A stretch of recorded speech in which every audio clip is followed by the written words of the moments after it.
Yep, there's the room, and it's empty and waiting for us as promised. Navia is such a good person.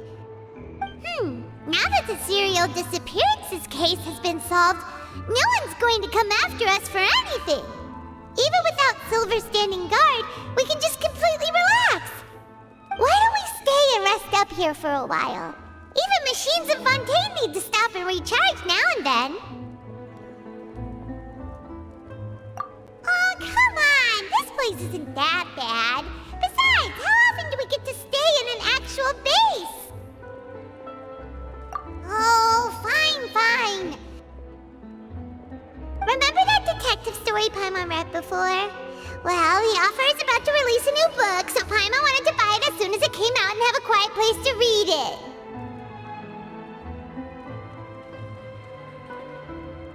Yippee! Then it's agreed. Come on, let's get some sleep. We'll need to be up first thing in the morning to get in line and buy a copy.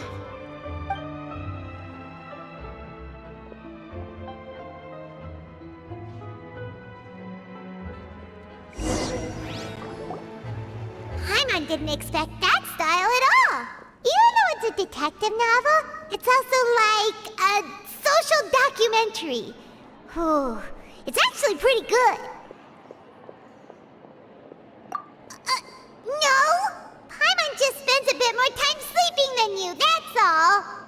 Excuse me, but do you know if the Traveler and Paimon are lodging here? Huh? Who are you? Paimon doesn't recall seeing you before. Wait, you're not here to give us trouble, are you? A blonde traveler and a chatty little fairy. Phew, looks like I found the place. Good thing I asked the Spina di Rosula. Seems they sent me the right way. Hey, what do you mean by chatty? Paimon's always careful not to talk too much. Most of the time, anyway. It's an honor to meet you both. I was sent from the Palais Mermonia. Monsieur Nourillet wishes to see you. It seems he has something important to discuss in person. Nouvelette? He wants to see us again already? Huh. We talked so much the last time we met. Has something happened since then? I am not privy to the details. It would be best if you came to the Palais Mermonia and asked Monsieur Nourillet in person. If you say so, but Paimon has a bad feeling about this. Now that I've delivered the message, I'll take my leave. Thanks! We haven't left the room for a few days, so we'll head over once we've freshened up a bit.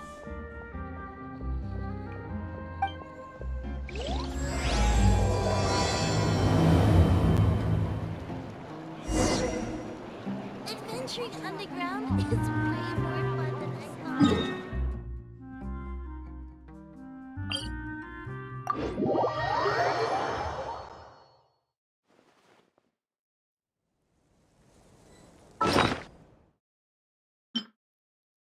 Paimon's gonna give it an ugly nickname like Paimon can't tell how deep this pool is. And Paimon's not about to dip her toes into check.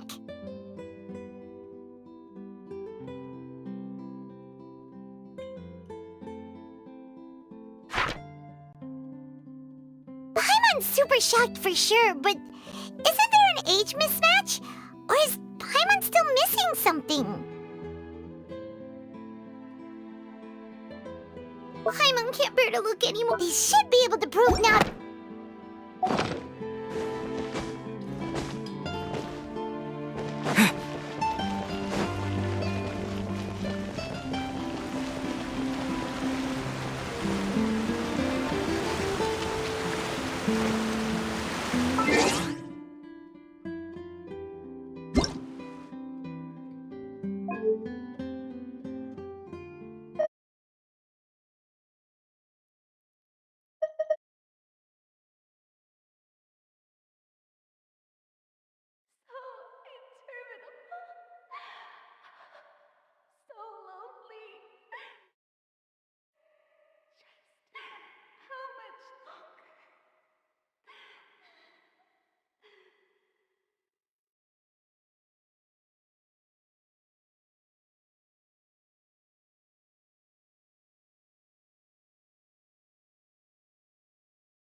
It needs a more romantic touch here.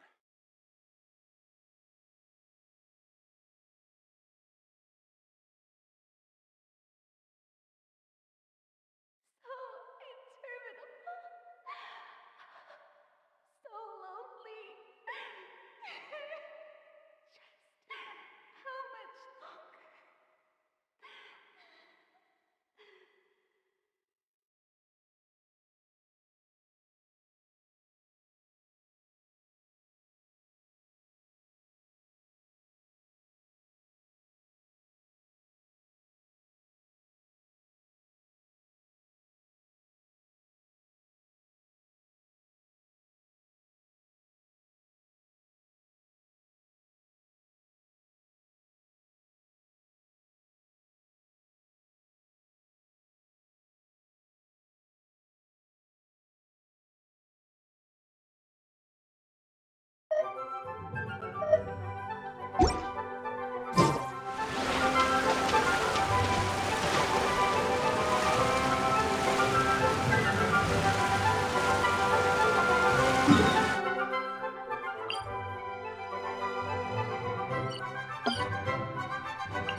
We're here! Did you want to see us about something? Huh? Why were you just standing there? You daydreaming or thinking something over? Yes, I did send someone to fetch you. But as for what I'd like to discuss next, well, I still have some reservations. Given that we've already made the trip here, you should just tell us. Bet you need us to help you with something, right? I do indeed have something I'd like to ask you to do. However, you should wait until after I tell you the details, then decide for yourselves whether you'd like to help or not. The situation is this. If I'm understanding you correctly, the Snezhnayan Harbinger known as the Knave has essentially requested a diplomatic meeting with you, correct? I heard that she was originally from Fontaine, but for her to suddenly arrive here and abruptly request such a meeting like this, I sincerely advise you to refuse her invitation outright.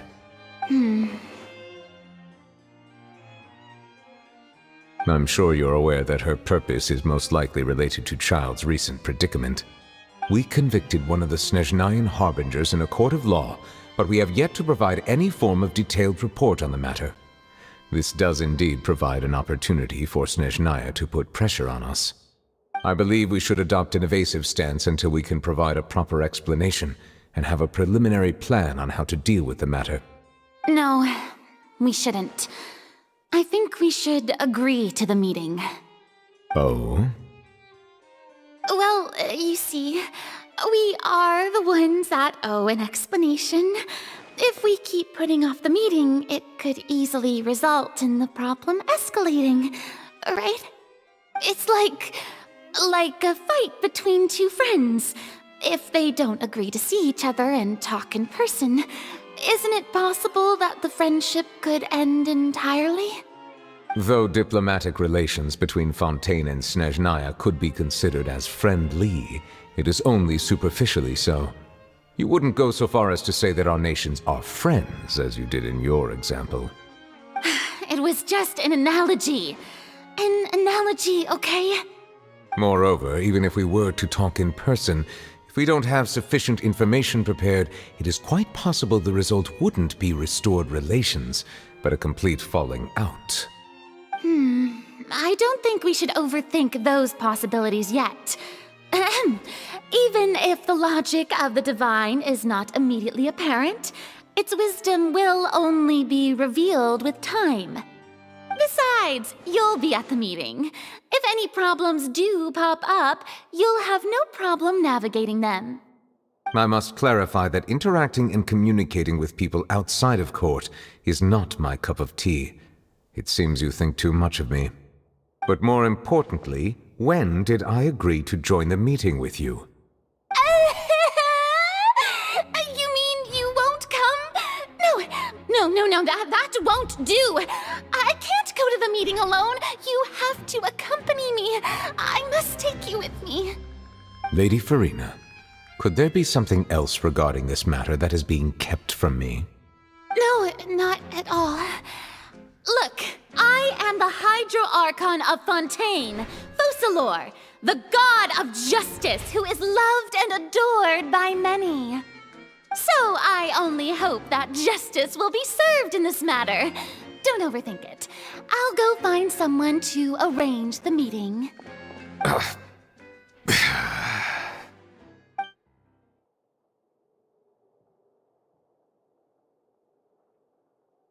Though it could officially be considered a diplomatic conference, I prefer to see our meeting today as an ordinary tea party. I assume you see it the same way, Miss Farina?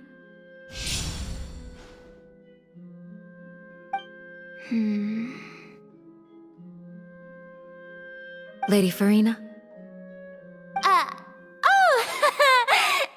Yes, that's right. Just like you said, a tea party. I should thank you for providing the pastries. They look delectable. To make this tea party even more lively, I've invited someone else to join us today. It's a pleasure to meet you, Monsieur Neuvillette. I was born in Fontaine, so naturally, there's no need to introduce the nation's revered Eudex to me. Hello. The pleasure is also mine. First, I would like to thank the two of you. I'm often away on business outside of Fontaine, and I'm told that the children of the House of the Hearth have been well taken care of by you. Oh, I'm not referring to when my children, Linny and Lynette, were falsely accused by you. Please don't misunderstand. The children of the House of the Hearth are often misunderstood, perhaps due to the reputation of the Fatui. There's no getting around that. All I meant to say is that Fontaine has been stable in recent years. The people are well off and the children lead happy, fulfilled lives. That is something truly worth cherishing, and no one wishes to disrupt such peace. Now then, you have come regarding the matter of child, correct? Well, yes. It appears the ever-busy Eudex Neuvillette doesn't wish to waste time with diplomatic pleasantries, and hopes that we can get straight to the point of our talk. Yes, as you surmised, understanding child's situation is indeed one of the goals of this trip. As we are both diplomats from Snezhnaya as well as Fatui harbingers, Child and I have always been colleagues. Were anything to happen in Fontaine, each of us would serve as the other's attorney to resolve the issue. So now, in my capacity as his attorney, I request that Child be turned over to Snezhnaya. We have a responsibility to cooperate with Fontaine and resolve what has happened to him together. The rules governing attorneys only apply before a trial has concluded. Since a verdict has already been rendered, we see the case as settled. I apologize for being unable to grant your request. An outright refusal. Very well. I respect all the rules of Fontaine's courts, just as I respect you as Chief Justice. Okay, why don't we back up a step? You don't need to transfer Child to us. I only request to enter the fortress of Meripede to see Child and confirm his condition. It's not like you couldn't even manage to fulfill a simple request like that. Right, Miss Farina? About that. The fortress of Meripede has always been completely autonomous. Even we have no authority to interfere there, and diplomatic issues do not suffice as an excuse. However, if you absolutely must confirm the situation of the Harbinger, I have a proposal.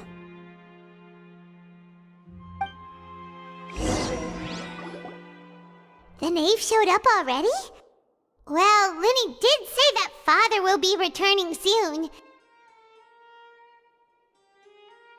We didn't even know that Linny was from the House of the Hearth at the time, so we kinda overlooked that information.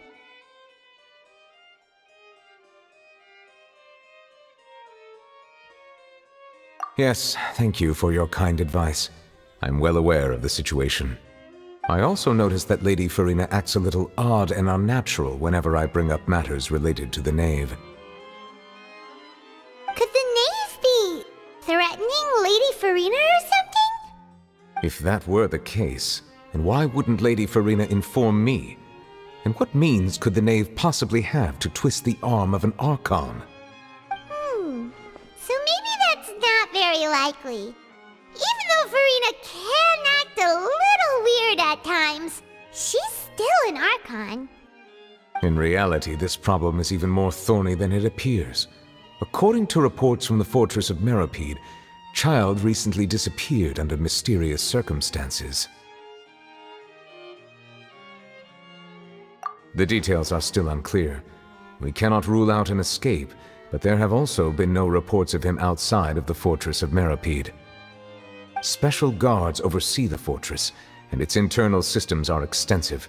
Combined with the special characteristics of the surrounding terrain, an escape should not be possible. I suspect that there's something else behind Child's disappearance. I was only willing to share this information with you because you are friends of Child, and it is my duty to see justice done. So this is what you wanted to see us about before.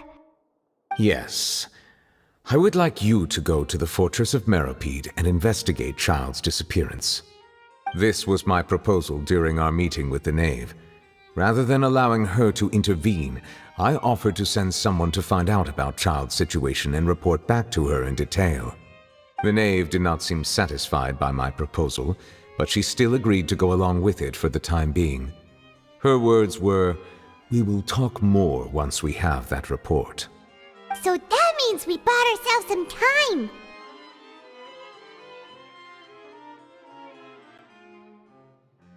Firstly, you're already acquainted with Child. Your eyes may discern relevant details there that others would miss.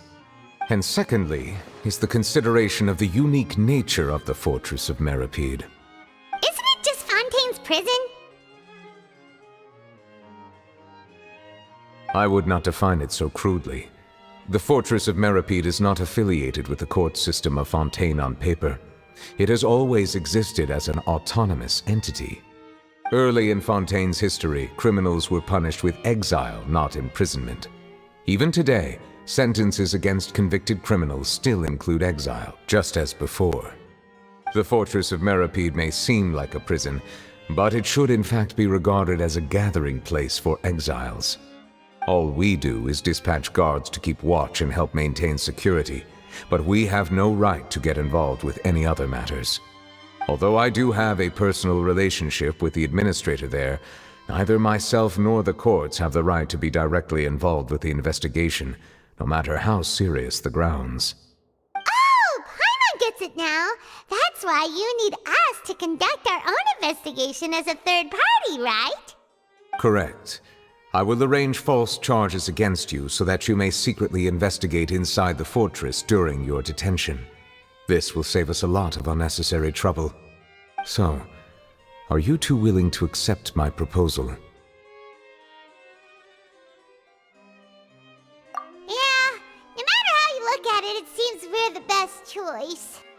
Alright, we hereby accept this difficult task.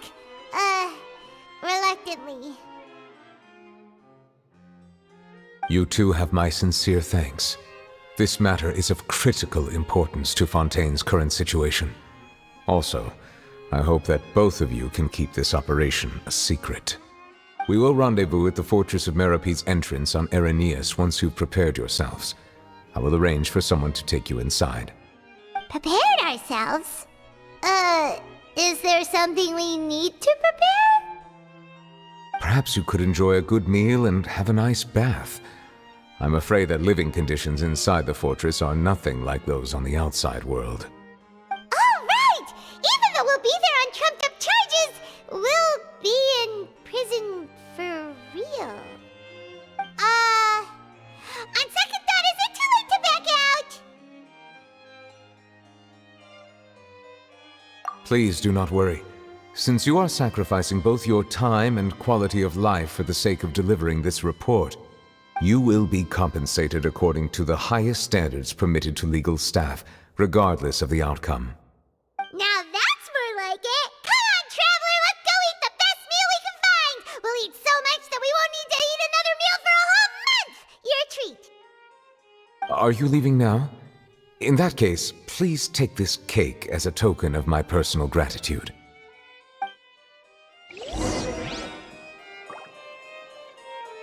Oh, no need to thank me for it. Just be sure to enjoy it.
cake was pretty good.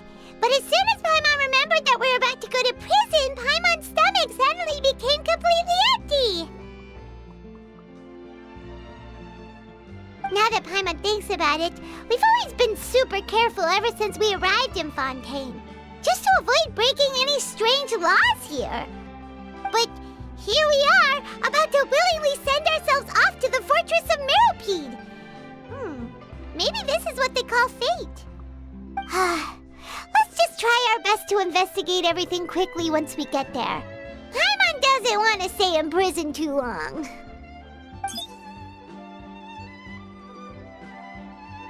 Oh, what is that I hear? Is it the taste of a breaking story? Hey! You can't hear a taste! And what are you doing here, Charlotte? Oh, don't remind me. I invited an eyewitness to a case to eat here, and I was planning to get some great material out of him. But he didn't even show up! Calm down, calm down. This is nothing new. As a journalist, you should be used to this by now. As long as you can score some juicy tidbits from the Traveler, you might still be able to recover the cost of the meal. You know we can still hear you, Charlotte. Never mind. It's nothing. I just heard you mention the Fortress of Meropide. You didn't commit a crime, did you? Please tell me all about it. No way! We would never! We're just going there to...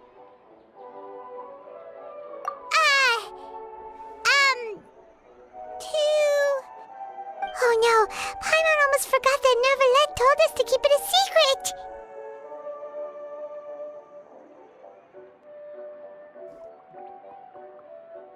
Huh? You're being arrested for that? Oh, but now that I think about it, I suppose that's not completely unreasonable. That's pretty despicable, almost as offensive as committing theft. You mean Paimon really did something that serious? Sorry, Paimon really messed up. In that case, it's nothing particularly newsworthy after all. Oh, how disappointing. Oh, right, there's still a chance. Since you're going to be at the Fortress of Mirapede, would you be willing to help me gather some material for a story? About that, Paimon doesn't think we'll have any time. Oh, it's nothing difficult. All you have to do is think of a way to get some time face-to-face with the warden of the fortress. He was awarded the honorary title of Duke in Fontaine. Sounds really cool, huh? Only those who have made significant contributions to the nation have been conferred this title. It's incredibly rare. On top of that, the Fortress of Mirapede has never been under the jurisdiction of the courts. Practically nobody, including journalists like me, knows anything about the person in charge there. Oh, if I could write an exclusive article about him, I bet it would sell a boatload of papers. You make it sound easy, but it really depends. Of course, I wouldn't ask you to do it for free, so this meal is on me. All right, you got a deal. We'll do anything you want. Then it's settled. The food should be here any second, right? Huh? Wait, just how much did you order?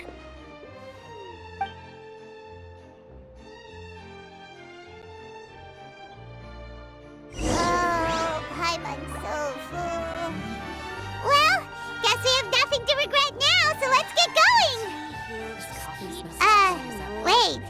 Paimon just said something really ominous, didn't she?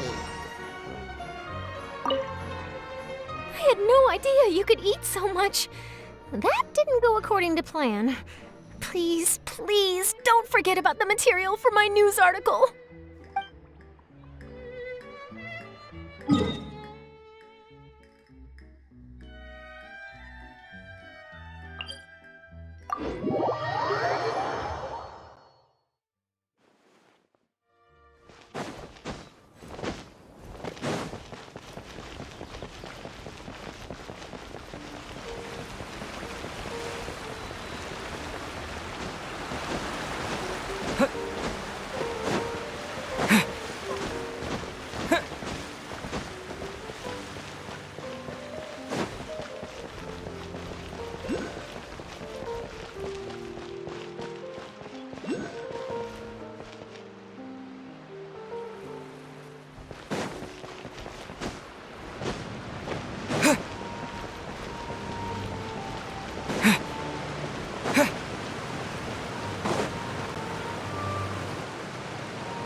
You have come, just as promised.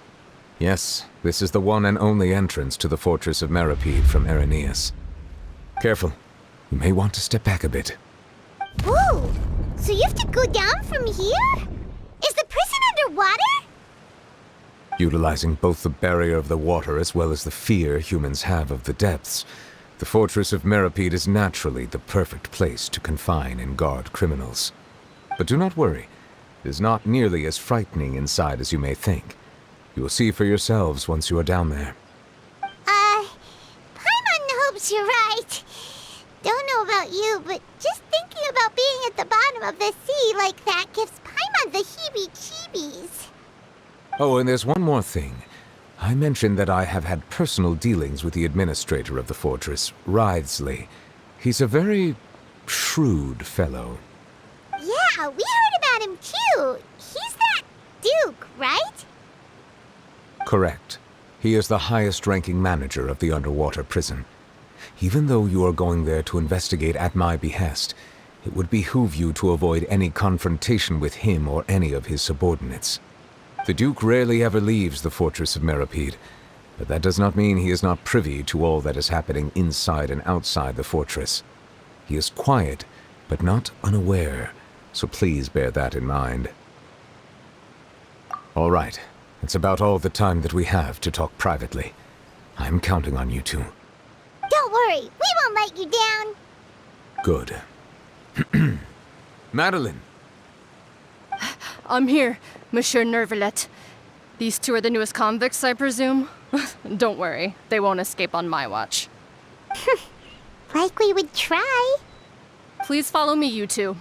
I'll process your paperwork for entering the Fortress of Meripede.